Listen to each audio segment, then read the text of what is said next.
Hello, good people.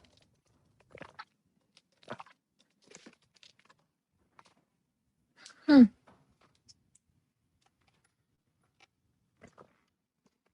Maybe I should try turning my camera back the way it was. Oh, God. I'm never ready the way that I'm supposed to be. Oops. Oh, damn it. All right. Let's try that. I have like three screens that I'm working from. Okay. Hopefully. Hi, Shani. Bear with me. I'm using my phone as a camera today, which usually I just keep stationary behind my computer, but my computer is actually across the room at the moment. I'm trying to get set up for belly dancing, and this is a bit more complicated than I thought it was going to be. Hold on. Can you hear me, Shani? Can you give me a sound check?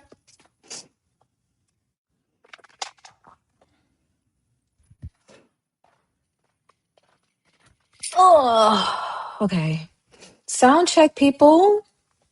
Sound check. Can you hear me? You can hear me. Okay. I was going to use like a Bluetooth mic, but then I couldn't hear. If I connect my DJI mic, then I can't hear the music from the video. Hi, Teddy. How are you guys? I'm gonna do some housekeeping before I get started. Oh, Jenitha, just the person I needed to see, Jenitha. Just the person I needed to see. You hooligans that sent me to Target, I'm upset with y'all. I'm upset. Hi, Tanika, how you doing? I'm upset. I hope these cats don't like run into. I hope they don't have me tripping over them while I'm working out. But y'all, I went to Target to get some leggings. First of all, it was the right place to go, meaning that I was surprised I was able to find what I was looking for. I found some really nice, soft, stretchy leggings. But why were they $30 though? First of all, I haven't been in Target in years. So walking in there was like walking into the Lions Den. I was like, oh my God, stuff everywhere. Oh my gosh. But don't get distracted. I got slightly distracted. Anyway, I went straight for the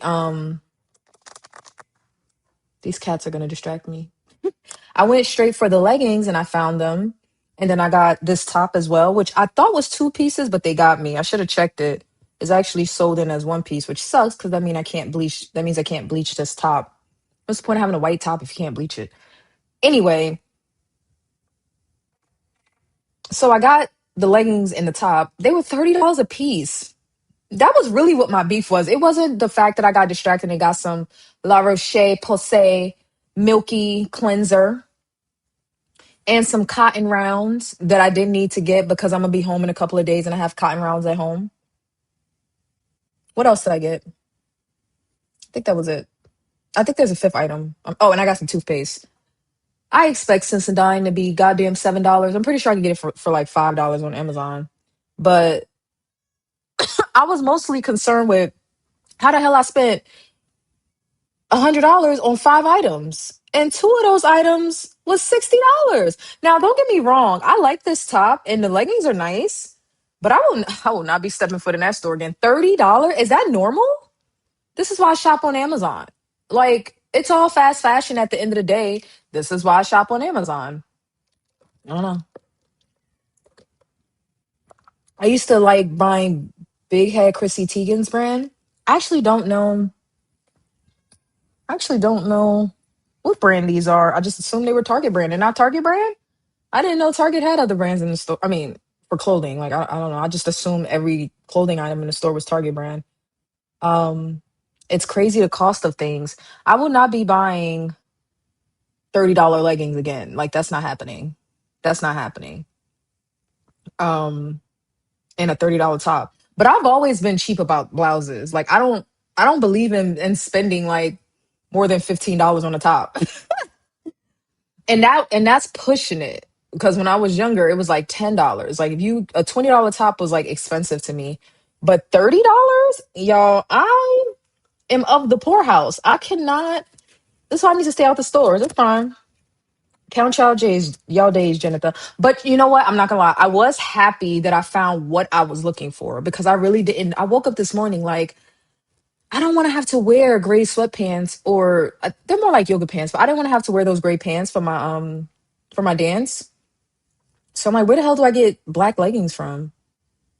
Now y'all know I did something stupid before I actually went to Target. Before I even gave y'all a chance to answer, I'm like, let me see if Amazon has same day delivery, and they did for $4. We listen and we do not judge. We listen and we do not.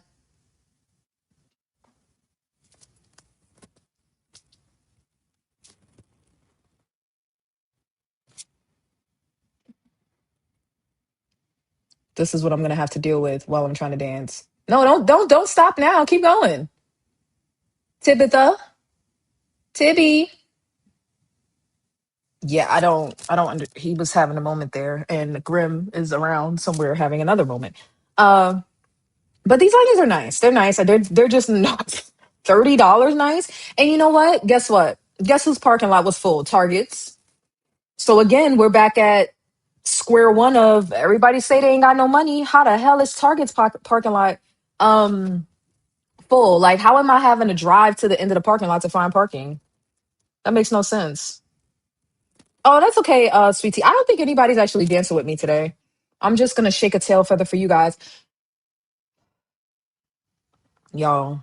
I slept so late today. I got up to feed the cats and do my walk, and then I had to go back to sleep till 4 p.m. My body is actually very tired. Good tired, like muscle recovery tired, but I need a refeed day. Somebody said that to me recently. Which one of y'all recommended the refeed? I haven't been eating enough. I thought I was like eating plenty because I get hungry after my workouts, but I've shortened the time in between my shots recently, so I'm not getting very hungry for most of the weeks. I'm not eating enough. I believe I'm not eating enough. So I think I need a refeed day. Like I need a day where I don't skip breakfast, even if I'm not hungry, and I eat 3 full meals a day. Like I need to get 100 grams of protein. I think I'm getting less than 60, which is diabolical. I stopped drinking my protein shakes, my protein yogurt. I just haven't been keeping up. I haven't been keeping up. But people got plenty of money. Jen, bring that energy when we do the help V get out of debt stream. Bring that energy of you'll be all right, V. You got plenty of money. Matter of fact, let's go back to Target. When I say I don't want to spend no money on clothes, Jennifer say, V, you got plenty of money. People got money, you got money, we got money. Everybody has money. The cat has money. Everyone has money. Okay? Pretty much. Pretty much. I've been trying to go for a walk, but it continues to rain. Yeah, I've been beating the rain the past few days. It's projected forecasted to rain all week, but I've been well, it's the end of the week. Well, I guess it's the beginning of the week now, but all last week it was projected to rain, and I was able to beat the rain like by that much. Like either it would start raining right after I got to the house, or it was whatever. I don't know. I don't know. I still haven't worked out either. Oh yeah, I mean, but you're on the West Coast, so you still got some time. But I'm tired and I was almost gonna flake on this. Like I was this close to flaking. The only reason I didn't was because I still have to do the second workout either way. So whether I did this or I went to the gym, which I'm not convinced I still won't do. This is my last gym session of the week. I want to finish out hard. Uh so I might still go after this. I went out to the gym at like 11:30 last night and it was nice because nobody was in there. Have we seen the cats in your house yet? One was just over there. Yeah, it's Sergeant Tibbs and Grim again. Um, Tibbs was just over there. I just put him on camera. And Grim, the one that looks like a rabbit, I don't know where he is. I don't know where he is. I'm so tired. I have to get to the gym though. Yeah, I did a refeed days, give me energy to keep me going. I intentionally walked twice today. Yeah, I mean, I got 25 days left on 75 hard, so I don't really I get to rest. I did get a lot of sleep today. Like I got about 8 hours and then I went back to sleep for an additional 3 or 4. but I'm still sleepy. And I think, granted, part of that is post injection fatigue because I took my shot yesterday. Some of that is just being, physically tired from going to the gym 2 days in a row. And third, I'm not eating enough. I'm not eating enough. But so I said that to say, I'm going to do this. I'm going to shake a tail feather, but I got about 70% for y'all effort. Ugh.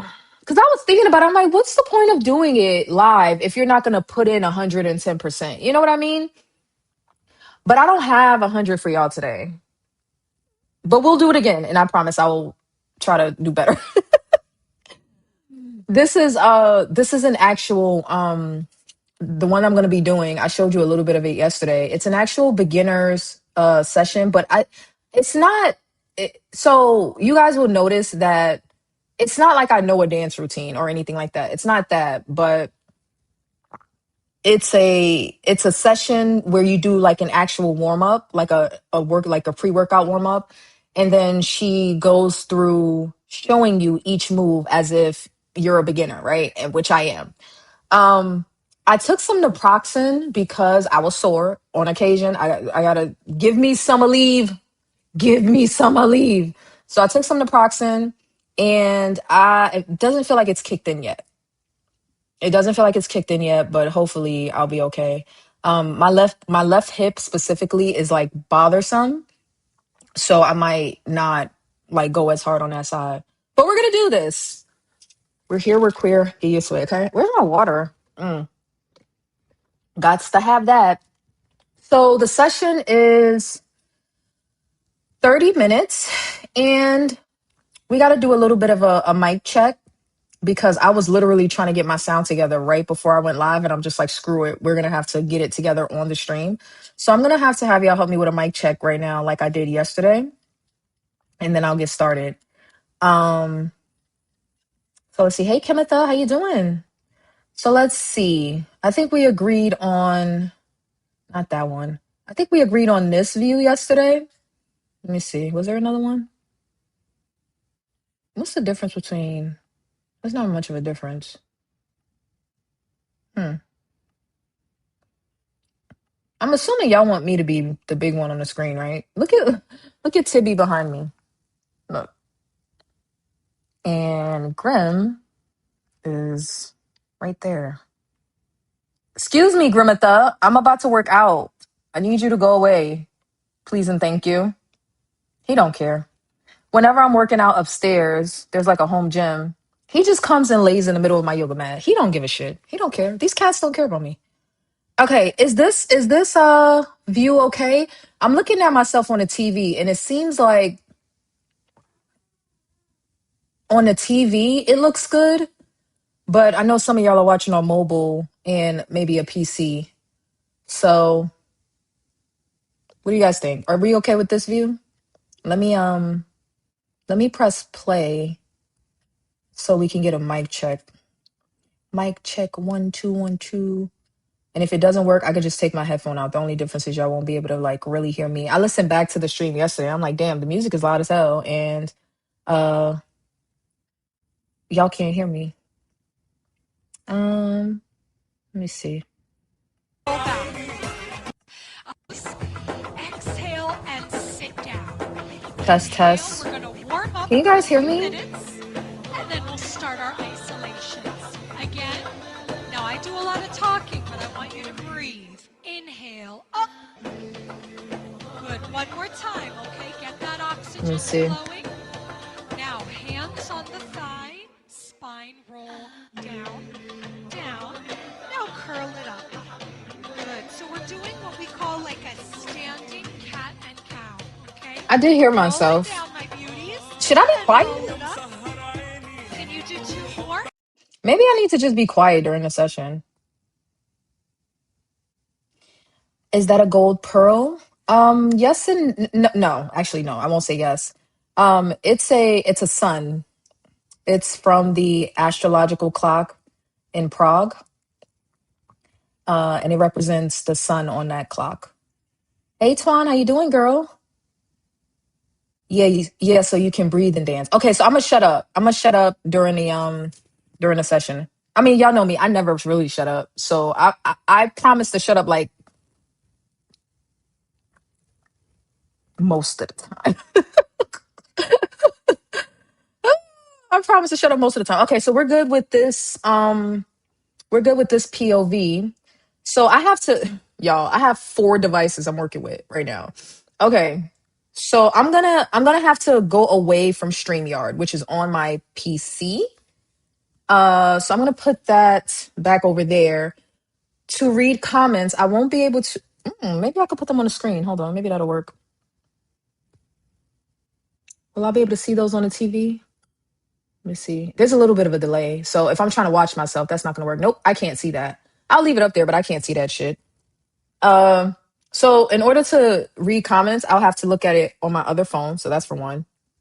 And I'm watching myself on the TV.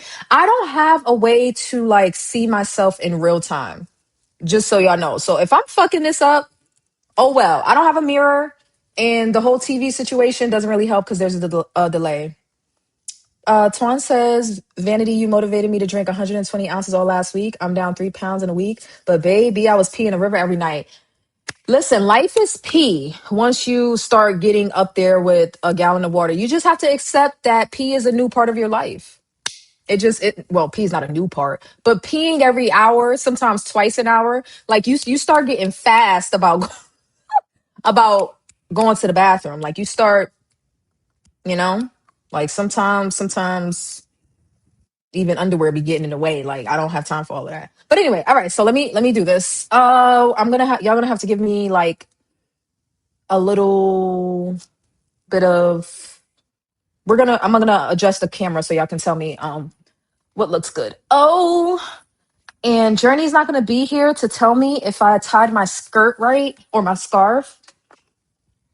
And don't laugh at my feet. I don't have time for y'all shit, okay? I don't have time for y'all shit. All right, I gotta take the comments off. I will not be seeing your comments like regularly. Okay. I'm not gonna be seeing your comments. This, you know what? This is still a little bit of a problem because I need to see the moves that she's telling me to do. So maybe I should move my computer somewhere closer. I'm gonna get a chair. I'm gonna try this. The video is playing on my computer, and I need to be able to see what she's doing. I would put my glasses on, but then they're gonna fall off, so that doesn't help. Uh, there we go. Okay, so I'm not gonna be able to see StreamYard. Okay. So let's get my camera right first, and then I will switch screens. Um, okay.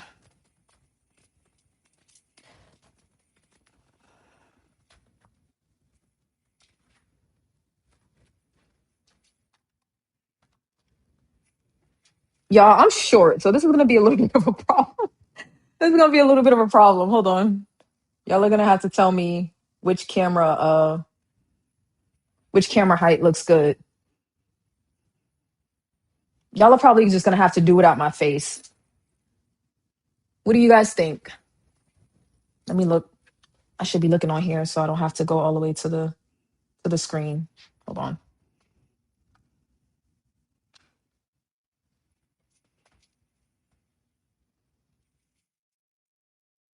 You want me to lower the camera more or raise it? I think I should lower it. Hold on.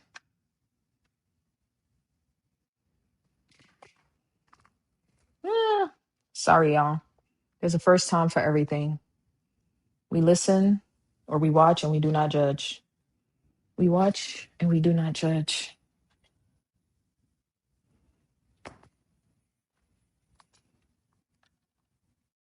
Oh my God. Oh, sorry.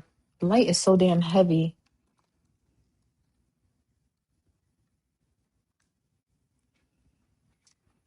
Damn. Okay. Whoops.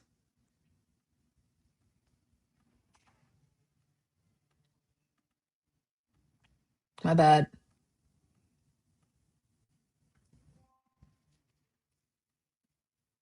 The couch is in the way. So you want me to turn like this? I can do that. Oh, y'all are smart. The couch is in the way. Okay, is that better? That's better, right? Hold on.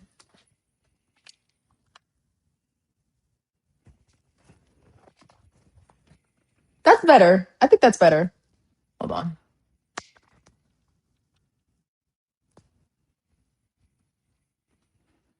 You don't need to completely see the top of my head. Okay.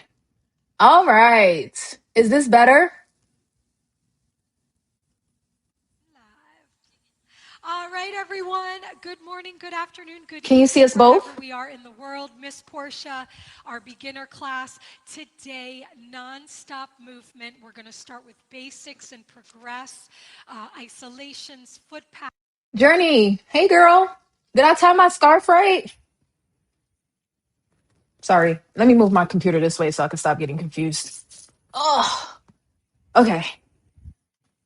Whew.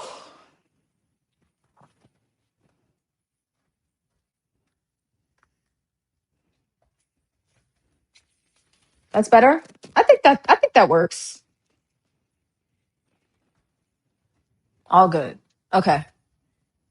That's a lot better. Okay. Journey. Did I tie my scarf right?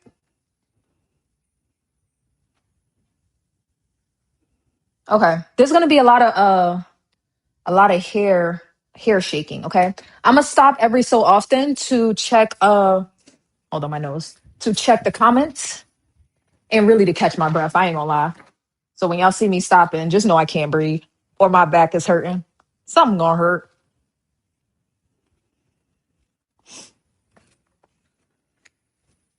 All right. Sound check should be good. And since y'all don't need to hear me, hold on. I can take this headphone out.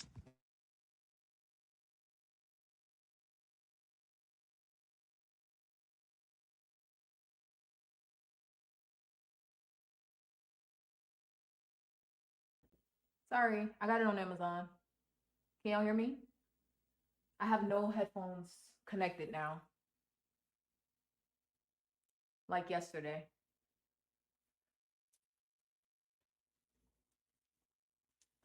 But yeah, I got this one on Amazon. Okay. It's hot. What? Nope.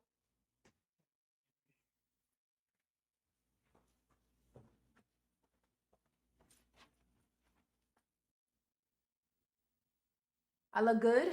Skin tea. Does it seem like my scarf is in the right place like hers? I think so. I have wider hips, so it's kind of hard to tell. Oh God, I got my titties all in the camera. I'm looking at myself on the TV. So if you see me looking this way, that's why. All right, let's do this. Let's do this. Um, if you need to tell me something, if y'all need to tell me something important, put some like warning signs in the chat. If something happens to the sound or to the video, make it loud in the chat so I can see it, so it can stick out. Okay, let's do this. We're gonna start with her warm up. Hush up, cat. I think the cat is gonna run into my video. Patterns, okay? I have a really special playlist. It's called Hizzy Can you guys Hips hear in the it? Mix, and it's got some really great Arabic music. So, long story short, your teacher's happy. Your teacher's happy. That's a good thing, right? All right, let's start with a wide stance. You're going to open up those feet as wide as you can. Turn them on a diagonal. Soften the knees a little. Oh, Pull that belly button in just a little and hold it. Lift the I'm chest. at start over. Cross the arm. It's called Fucking Hizzy up already. Hips in the Mix. And it's got some really great Arabic music. So long story short, your teacher's happy. Your teacher's happy. That's a good thing, right? All right, let's start with a wide stance. You're going to open up those feet as wide as you can. Turn them on a diagonal. Soften the knees a little. Pull that belly button in just a little and hold it. Lift the chest. Cross the arms. Take a deep breath. Inhale through the nose. Exhale and sit down. Inhale. We're going to warm up for a few minutes, and then we'll start our isolations.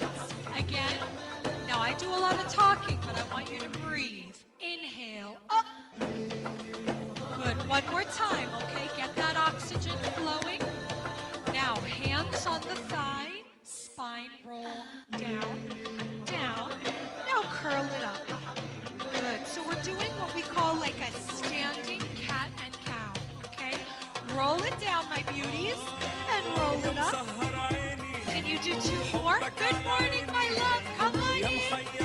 Jump on the floor. We just started. You are all good. Last time. Beautiful. Come on. Shoulders, lift, and drop. So everybody, lift up, roll back. Lift up, roll back. Focus on what that feels like. Now breathe. Inhale and exhale naturally. Good. Two more. I love it. Now, hands on hips. Soften, pull in, pull deep. I'm going to show you from the side. You stay forward. I'm going to pull in. My knees are soft. We're going to pull in from the lower abs. Gently tucking, rocking my pelvis. Good. Just warming up, okay? Good. Let's go, let's go. Give me 4, 3, 2, and hold. Cross, plie. Inhale up. Exhale, spine. Look out the spine. Roll down. Look at your belly button. Roll up. Beautiful. Check me out. Hands. Elbows kiss. Open up. Again. Elbows kiss. And open. Kiss. Open. Good. Now start to lift and drop your rib cage. Collapse. Expand. Let's go. Let's go. Kiss. Open. Good work, ladies. 2 more. Last time. Open. Hold back. Curl. Check me out. Hold back. Curl. One more. Hold back. Curl. Good. Come back. Sit down. Inhale. Back to the spine. Roll down. Roll it up. Good. Check me out. Lift up, sit down. Lift up, sit down. Roll back and clear. Up, down. Try to keep your chest up. Try to avoid collapsing forward. I know it's hard. If you have to go smaller with the plie, with the bend, that's okay. But try not to fall this way. Lift up, down. Good. 2 more. Last time. Hold it and hands. Check it out. Open, open. Sit down. Bend the elbows. You're going to stretch here inside. Soften. Good. Now bring that back slightly forward. All right. So I'm looking here. I'm almost at a flat back. Now I'm going to add a little shoulder. 1, 2, 3, 4. Elbows are soft. Press the shoulders. Press. Getting a nice spine twist. Good. Last time. Come center. Roll it up. Wow. Side to side we lunge. Wrist. Let's finish up the warm-up. Yes? Good morning, Katiman. Come on in. Beautiful. Look, check me out. Lift elbows up, elbows up. Roll it on the right, roll it on the left. Ladies at home, you're opposite to us. So that's your left and that's your right. 4, 3. Check out the arms. Check it out. Arm circle. What? Remember Karate Kid? Wax on, wax off.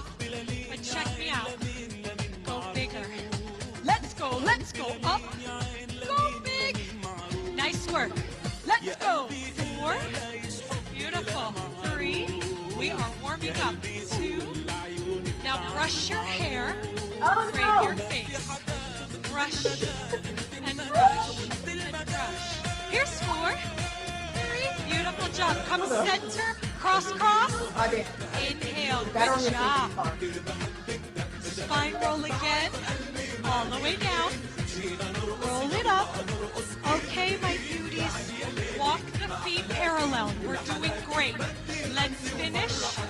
Parallel and press, press. So we're going to gently massage the feet on the floor. All right, give a nice little stretch. Suck your belly in. Lift your bosoms up. Chest up. Arms up. Up. Up. Palms up. Press in 1 and 2. Let's go. Lengthen, extend, press. Oh, God. All right, it's going to get a little trickier. Listen up. Plant your feet. Both feet go flat. Now start to incorporate that hip. Pushing down. Both knees are bent. That will help. If you bend both knees, that will help.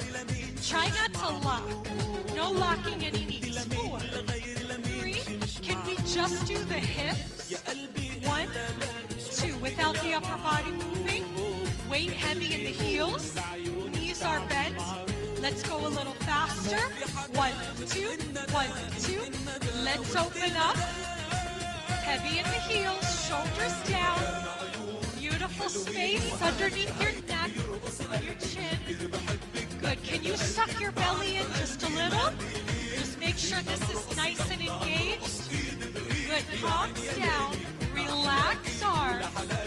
Can you go a little faster? 1 and 2 and 3 and 4 and 1. We're beginning the bent knee shimmy. Some of you know it. Some of you it's new. Try not to hold it, Jenny. Let it kind of go. Don't give me piston strong. Let it go. Ladies, speed it up. Shimmy. What? Inhale through your nose. You got this. Exhale. Again. Up, up, up. All right. Relax the arms. Check it out. The knees are bent. You're pumping the knees, but you're also lifting and dropping those hips. Think shake and bake. Shake and bake. Shake it and bake it. Inner thighs are like jello. Hamstrings. What? Everything's going blah, blah, blah, blah. Yes. Don't hold it in. No, not for this one. This one is relax. Tranquilo. Inhale. Up. Down. Again. Up, up, up. Beautiful. Hold it here. Shimmy. Bosoms up. Chest up. Lengthen. Long neck. Long spine. Hi, Cheryl. Good. Give me. Step, touch. Step. What? Yeah, we're going to start now. We're nice and warm. Check out the foot pattern. We step, touch, step, touch. 1, 2, 1, 2. Feet, ankles, and knees in alignment. None of this. Okay, don't twist. Don't cross. Keep it all very square. Now, arms up for balance. Check me out. Can you gently push off the ball of the foot? Yalla, yalla, let's go. Step, bump, step, bump. That's it. Good, this is Lebanese, Palestinian. This is Debki. We're not going to do Debki, though. We're going to do some isolation. Arms up. Hup, hup, step, bump, bump. Good. Get comfy with that. Lengthen that spine. Feel your body working. Yes, we are going to exercise. We're going to sweat. Good. Cross the arms. Pull those shoulders back. Ladies, let's add the arms. Looks like this. 1, 2, 1, 2. Try it with me. Here we go. Bam. Hook. Bam. Let's go. Step, touch, step, touch, step, bump. Same arm, same leg. Okay, same arm, same leg. They match. See, they match. Yep. Good. No arms. Hup, hup, up. Beautiful. Open the arms. Second palms down. Listen up. 4, gonna change it. 3, we're gonna tap into the side. Step, tap, step, tap, step, tap, step, tap. Close, open, and the hip. How do you get the hip in there? 2 ways. You're gonna push off the floor, and you're gonna squeeze your butt, your nalgas, your butt, your glutes. Good. Arms up, up, up, up. Close, open. Listen up. 4, 3. Ladies, at the arms. Step, touch, to the side. Let's go. 1, 2, 3, 4, 5, 6, 7, 8. Now keep it earthy. Keep your body heavy in the floor. Try not to be up here. Get low. Get low. No arms. Combination. Take it to the front. Step, bump, now to the side. Step, bump, to the front. Step, bump, to the side. I know your arms are working. Hang in there. To the front, at the arms, 1, 2, 3, 4. To the side. You got it! Let's do it again. To the front. Step, bump. Get comfy. Own it. To the side. One more time, please. To the front. 1, 2, 3, 4, 5, 6. To the side. Listen up. Travel forward. Travel forward. Travel forward. Cross it back. Cross. Touch. What the? What? Take it forward. Check it out. Step, bump, bump. Cross it back. Cross. Touch. Repeat. Let's go. Step, bump. Cross it back. Cross. I want everyone to do it without the arms. Ready? Step. Take it back. 1, 2, 3, 4. You can do it. Again. Step. Bam. Take it back. 4, 3. Bend the knee, shimmy. Inhale, breathe. Exhale. Again. Hup. Beautiful. We'll go back. Leave it alone. 5, 6. Arms. Check me out. Slide. Okay, check me out. Listen up. Feet are parallel. Facing forward. No pinching toes. Okay? Knees soft. Not bent. Not locked. Soft. Arms for balance. No chicken wings, okay? No chickens. Long arms, low, fine, but don't bring them in. No chickens. Check it out. Pelvis. Shifting. Side. Heavy. Earthy. Grounded. Push. Where's the belly? Hold it in. Suck it in. Dance with an engaged core. No. Yes. Okay. Hold it in. Bosoms up. Don't dance here. Bosoms up. Chest, breast up. Chest up. Own it. 4, 3. Let's go a little faster. Slide. So those of you who've been coming, you're really getting a hold of this. If you're new, don't worry, you're going to learn it. Let's go side to side. Check it out. Rib cage, silent. This doesn't move. Take your hands. Grab your rib cage. Say, hey girl, how you doing? I need you to do me a favor. Get up. Get out the way, girl. Rib cage, I'm not saying breast, I'm saying the rib cage.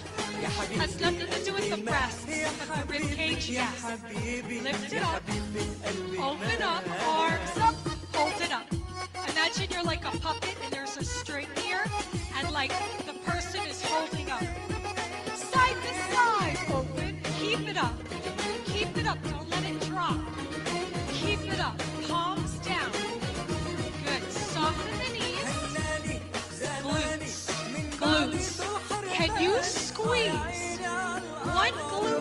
time and give me like a sharp accent. Yes. Good work. Good job. Long arms. Beautiful. Hup, hup, hup. Hang in there. Remember this. No. Relax. Find space. Jennifer's up dancing. Breathe. Feet are flat. Come on, Jennifer. No.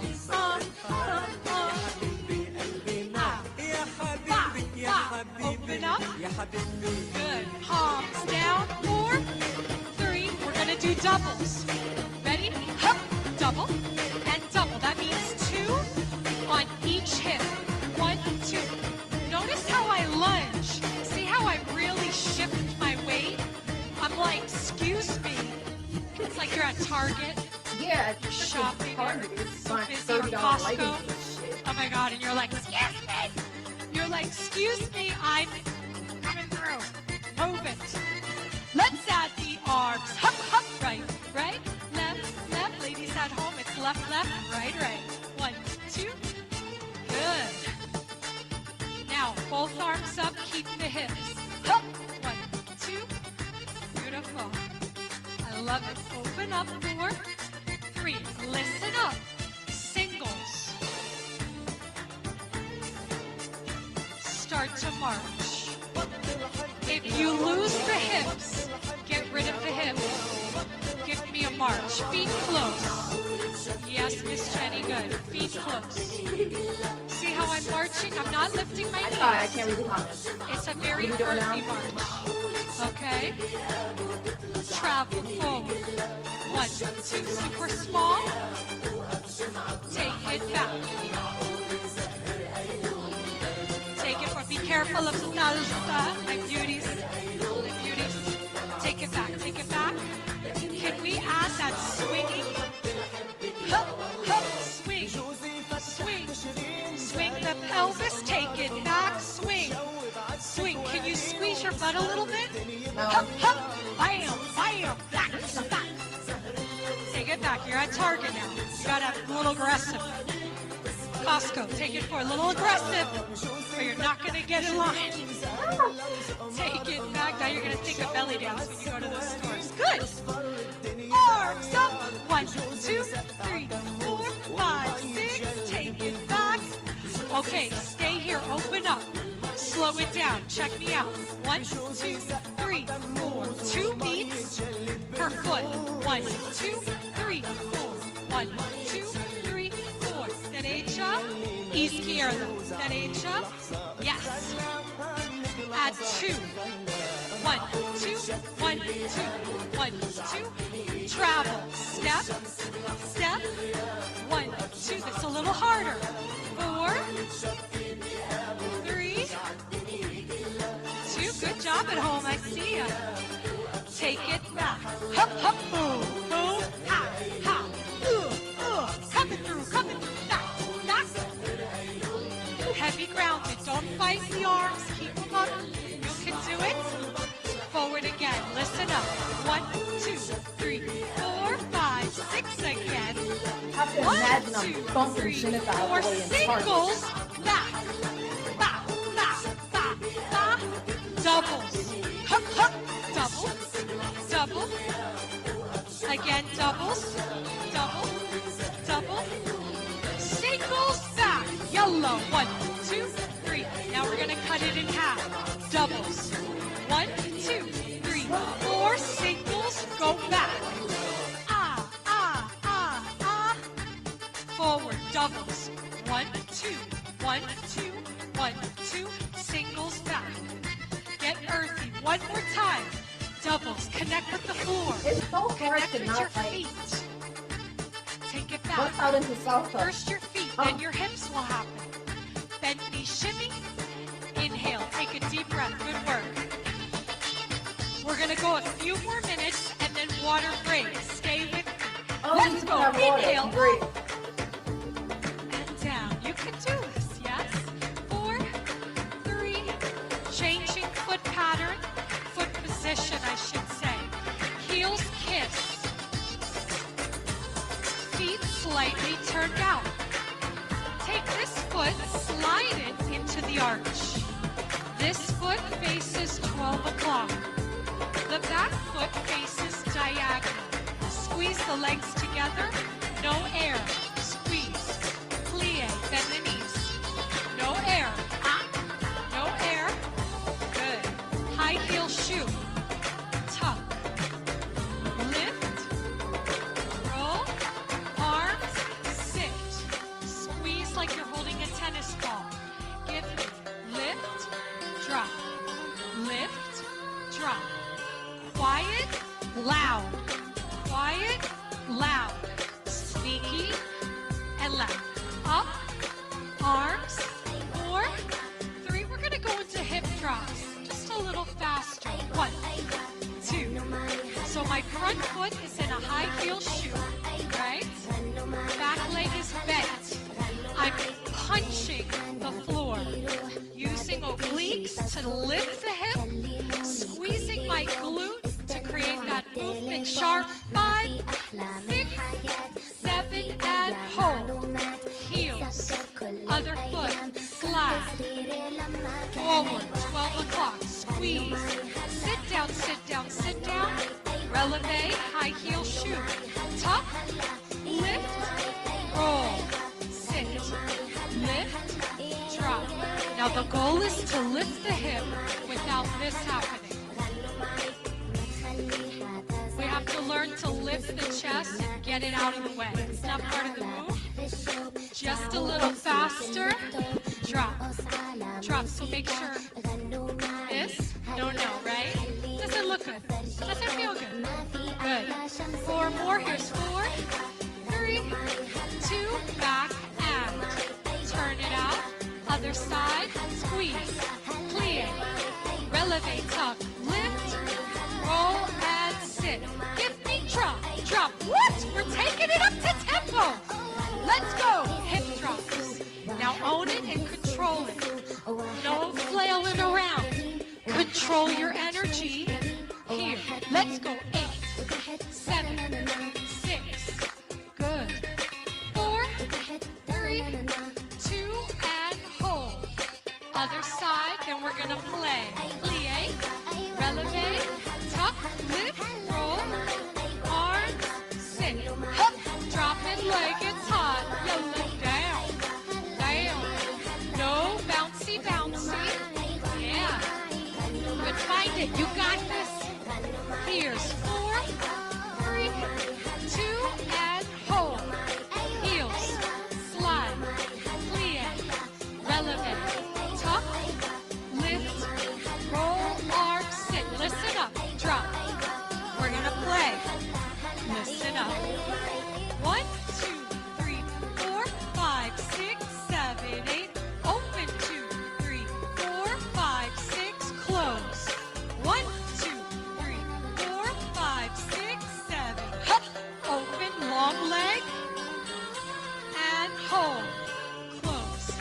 Slide. Plie. Releve. Tuck. Lift. Roll. And let's go. Let's go. Let's go. Yeah. 3, 4, 5, 6. Open, please. Long leg.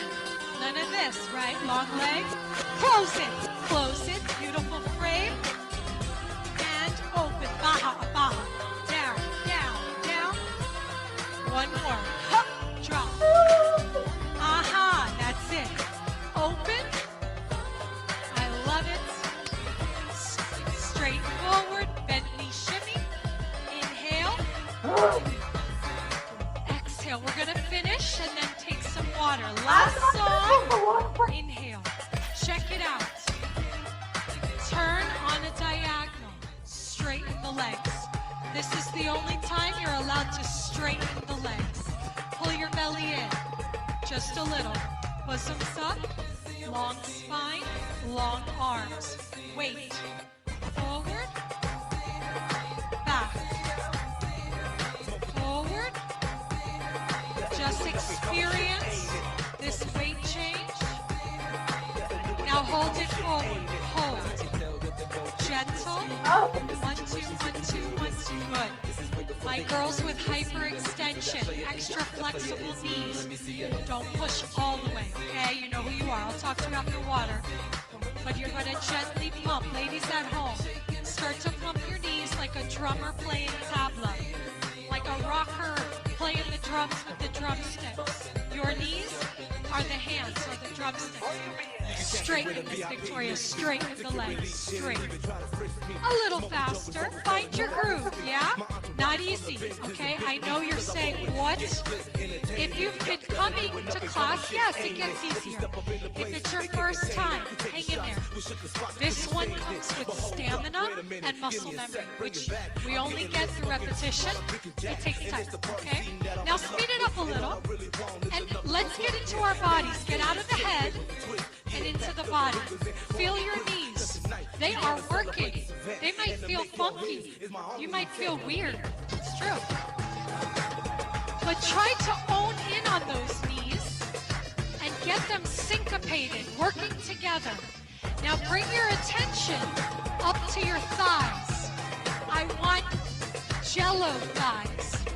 You say, how do you do that? My thighs are so tight right now. Try to let them go. Less muscle, less effort, more release. I want you to release. Now bring that energy up into your bellies. The goal with this movement is a jelly belly. Yes, you want your belly to jiggle like jello. Muscles, adipose tissue, organs. No matter, we all have bellies. Jiggle. Take a deep breath. Last 8. 8, speed it up. 7. 6. You got this. 4, 3, 2, and rest. Forward, no shimmy. Take a deep breath. Good job. Open up. Take a deep breath. Inhale. Spine release down. Spine release. Cat cow. Roll down. Roll it up. Again. Roll it down. Inhale through the nose. Exhale. Good. Open up. 1, 2. Chin up. Pull back. Open up. Take a deep breath. Exhale. Curl. Bend the knees. Interlock fingers. Turn it out. Chin to chest. Stretch to the left. And stretch to the right. Bring it up. Open up. Beautiful. Feet together. Bend the knees. Shift your weight over. Sit down. Right here. Release. Release. Come to the other side. Gentle. Sit down. Release. Come center. Curl. Reverse. Try that with me one more time. Cat and cow. Cat and cow. Curl. Reverse. Now you can roll it up. Roll it all the way up. Take a deep breath. Inhale. All right. 1 minute water break at home. Water break. I'm done. Back. So some of us have been. It's fucking hot. Ooh. Was Jennifer shaking a tail feather or no? Hold on. Oh. Did Jennifer shake it or no? Is what I want to know. Oh, it's fucking hot. It's hot. Hey, Andrew. Did you miss the workout? Did you shake a tail feather? In her chair, she was. Woo! It's hot. It's hot. Y'all, my hips are tight from working in IT for the better part of a decade. It's hard. Shimmying is hard. It's hard. Hold on. Let me. Oops. Hear me. iPhone, microphone. There we go. All right. Were you guys roasting me? Nah, doing my nails. Jen, this is more important than doing your nails. Like, I don't know why you acting like that. I don't know why you're acting like that. What? This is a little awkward. How about I do it like this, maybe? I'm trying to get the camera in front of me so I can still look at my computer. Sorry, y'all. Oh my! You can hear me. Can you see me sweating a tail feather? Kimitha, did you boogie?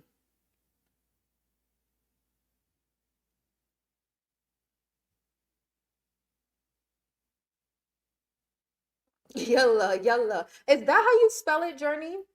Yalla, yalla. What's the name of that dance lady? The one that I was listening to or watching? Uh, that's crazy because I don't even know the name. Belly motions with Portia, yeah. I tried it before joining along with another video to make sure I got my workout done. Didn't want to wait and then be in danger of not getting it done. Oh, I got you. Does it count if I do it in my chair? Oh, thank you, Journey. It's hard. It is hard. Thank you, Tamika. Um, I was in church all day. I can't count all that praising I was doing. Not tiny. I'm working on it, Kimitha. I'm working on it, okay? I'm working on it. All right, I think I'm caught up. I got one more week of summer hoeing after this week, working the next 3 weeks. One more week of summer hoeing and then working the next 3 weeks. Nah, that math not mathin', Jenitha. That math not mathin'. Cause you trying to tell me the 3 weeks you spend working ain't gonna be summer hoeing? No, that's gonna be summer hoeing too. Oh, Journey, do you want to give me a playlist? I meant to ask you that on Instagram. You want to give me a playlist of music that I can shimmy to? I can't shimmy worth a damn. Hold on, let's try this again. Let's look at this again. I cannot shimmy worth a good goddamn. Hold on. All right, y'all should be able to hear me again. Hold on. Let me turn this so I can see myself. Ugh. Okay. Come on, Shawnee. Hit a shimmy. This one is hard. This one right here. The knee pumping. This one. Like you can pump your knees, but how do you pump your knees and get the hips to I guess with some practice I've gotten a little better at it. I was having a hard time seeing myself, and then the TV is delayed, the video is delayed. But it's she's like, go faster. How much faster can I go? Damn it. Like, and then this one, the pumping, oh my God. It's hard. It's hard. The knee shimmy was challenging. Got to get the rhythm of that. It's the first one when she the recovery one when she like it's I need a mirror. It's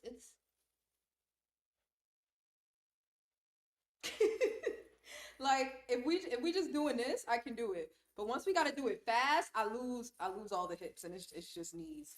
It's just knees. Oh my gosh, it's hard. But fun. Yalla, yalla. Oh, you know what else I couldn't do? I couldn't do the face framing.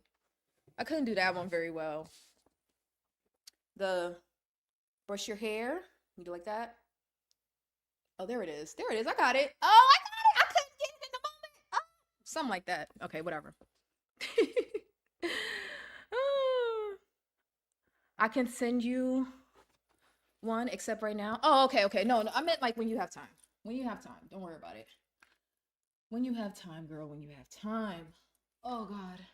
This was a complicated setup, like having to have my computer on one hand and then rely on my phone. And that's all I'm pumping. I'm off this week, then next week, then next time off is fall. Yeah, but what that got to do with you shaking the tail feather is what you're not understanding, Jennifer. We need you to hit the yella, yella. Like, we need that. I'll be pumping these arms at the gym, and that's all I'm pumping. Shawnee, girl, you can pump a tail. You can pump a tail feather. You can pump a tail feather. And that's me being completely exhausted and having, did I even eat today? Oh, I think I had a bagel. Let's see, did I even eat today? I'm hot. I have no energy. I just want to go to sleep. But we need to do a dance party where y'all, we can do it privately, but when everybody turns their cameras on, it doesn't have to be public for the internet to see. But we can make it a private stream. So if not belly dancing, what kind of dancing y'all like? I'm stiff, but I'm gonna try. Shawnee, you should have seen me my first. Well, I didn't even see me my first time because I typically don't have a reflection of myself. One time I did see myself in a sliding door like reflection because I was doing it in the backyard, but I typically don't have a reflection of myself, so I have no idea how I look. I have no idea how I look.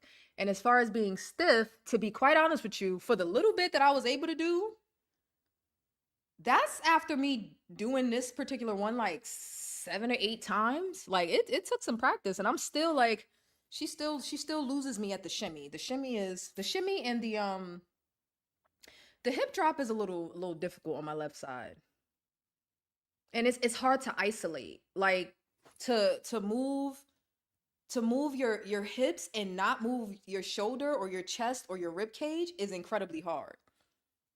You have to constantly engage your core. You got to use back muscles you ain't know you had. And then she's like, "Can you squeeze your glute?" No, ma'am, I cannot squeeze my glute. I barely have any muscle in my glute. Can you squeeze your glute? And her sharp movements when she's like bumping Jen out of the way and target, that shit is hard. I have to get my beauty maintenance in. Oh, you got a sugar daddy paying for it? Is that what you're talking about? Because if that's not what you're talking about, my mind went way left. Oh, talk about beauty maintenance. Guys, let me tell y'all something. I have zero excuses. Like, I have so much product. I should be doing my own beauty maintenance between now and March. And then I had the nerve, the unmitigated gall to buy another cleanser today because I'm like mentally challenged. Like, why did I buy a $22 La Roche Posay cleanser? It's because I didn't bring my usual cleanser with me. But I did have a little travel size of Cetaphil. It's just it's I love their moisturizer, but the cleanser not so much. So I could have used that until I got home, but I saw this milky cleanser which I've never tried before, a milky cleanser, and I was like, but I'm already here. I should just get it. Oh, should I share her channel? I'm sorry, y'all. I'm just doing stuff.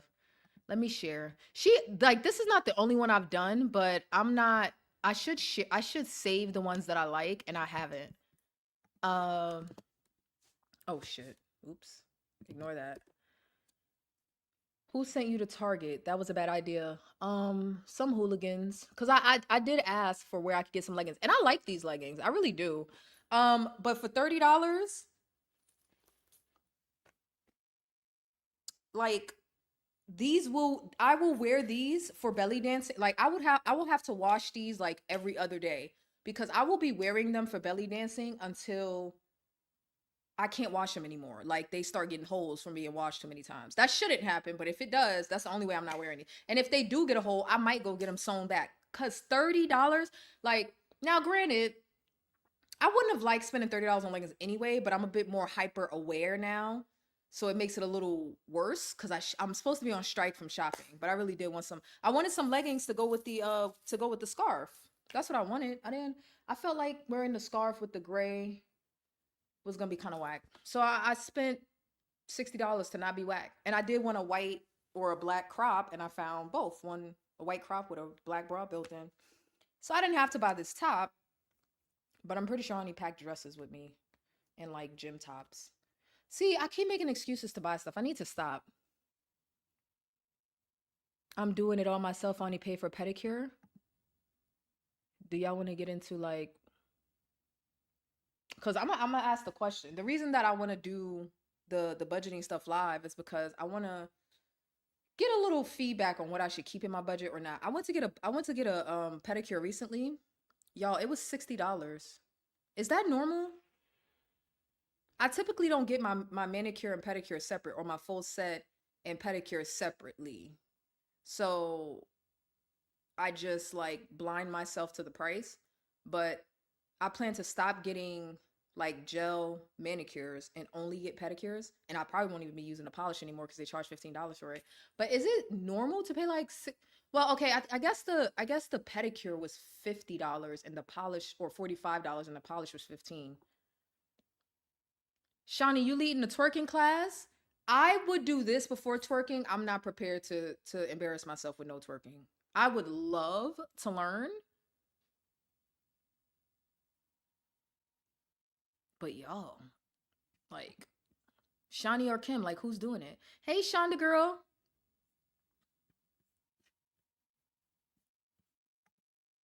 Oh, it's cute. The this one, the coins. I wanted it in pink and then they sold out. So I got this one because I figured it would match better like with some leggings. Y'all, they had other colors of these leggings. They had blue and they had pink. Do you know how hard? Like, I'm so glad I didn't pick them up because to be honest with you, I didn't look at the price when I picked them up. I didn't know the price till I got to the register. These are all things I'm gonna have to like do better at. And I think the answer is to just stay out of the store. I honestly think that's the answer. Just if you stay out of the store, you don't have these problems. Hey, Grimitha. Hi, Grimitha. You want to do some belly dancing? Yes, you do. Yes, you do. You want to do some belly dancing? Yes, you do. Remember we said we want to learn? We do, but I'm embarrassed, Shawnee. Like, it took a lot. To be honest with you, I was only willing to do the belly dancing live because I had did it in front of somebody else first. And that was hard enough. You smell like cat food. Gross. Oh, he got hair all over me. I guess that's what cats do. Um, I just wonder if you started learning and gonna teach us. Man, I don't. I mean, in private. Right now, I have a Bob's Burger twerk. Do y'all know what that is? I have a Bob's Burger twerk, meaning like when I twerk, I'm twerking with my whole back. My butt don't move. The little bit of butt that I do have. Like the stream if you haven't already. I forgot to ask y'all for some likes. I'm gonna get secondhand embarrassment when I go back and watch this stream. I'm gonna get secondhand embarrassment from my facial expression. Like I didn't like I was not like I'm looking at the screen. I don't have my dance face on. I don't have a dance face. I need to develop one is what I'm trying to say. Are you going to a dance class or are you learning from videos? I'm only learning from videos because it helps with the hip mobility. Like it helps. You know what? Now that I think about it, I must have gotten stronger over the past few weeks or months because when I first started doing that session, oh my god. It was so painful to like move these particular muscles, like the hips and the lower back and even the upper back because you have to like keep your chest up and it's if you're not used to doing that, if you're used to slouching, it's hard. So I used to be so sore. I don't know if it's because I already took an naproxen or what, but I don't feel as bad as I used to. Oh, thank you guys. So you guys are gonna like come up here and do it with me. We don't have to be in public. We could make the stream private. I think. Can we do that? I know we can unlist it. Like I would only give the link to the stream to the people that are gonna be there. But how do you keep the public from seeing it? I get gel with chrome pedicure, so yes, I think I pay 60. Okay. So that's normal. I guess I'm a I guess I'm gonna go to $45 pedicures with no polish for the fall and winter because I'm not gonna have my toes out. And I might still right now I get builder gel on my nails so they look a little chunky because I got a fill in. But they do not gel polish, but they build a layer of gel kind of like acrylic, but the liquid gel version on top of my natural nail. So this is my natural nail length. And I'm thinking about getting them taken off, but I'm kind of like addicted to it because I don't have to get any extensions. But to save money and to budget,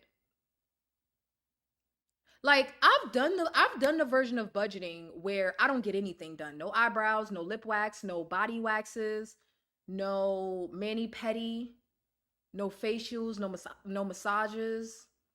And like I've done that version and